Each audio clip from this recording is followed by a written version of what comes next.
The Thai company Carryboy has developed an EcoBus kit for inexpensively converting almost any pickup truck into a minibus or school bus.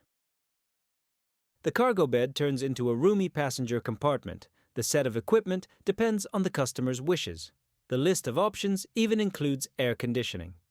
Mid-size frame pickups are extremely popular in Thailand. This is the reason why many Japanese models are produced here. Tuning from Carryboy can be installed on Toyota Hilux, Isuzu D-Max, Nissan Navara, Mitsubishi L200 Triton, and not only the latest generations.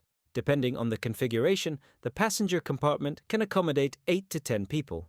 It can have primitive benches along the sides or individual chairs, also along the sides or in several rows in the direction of travel. In any case, the seats are equipped with seat belts. The floor is finished with aluminum with anti-slip notches. The plastic cap provides a height of 1.85 meters in the cabin.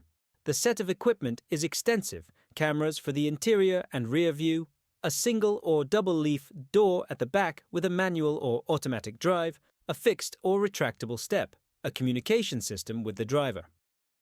Depending on the wishes and budget of the customer, different climatic comfort can be provided. In the simplest version, the superstructure is equipped with large windows with sliding vents. You can replace the fixed side panels with folding canvas ones.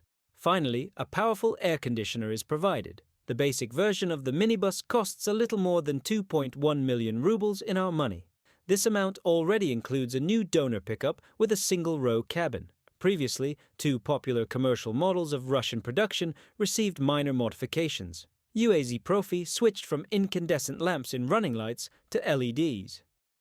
Visually, the headlights did not change, and Sobols and some Gazelles of the NN family began to be equipped with a keyless access system.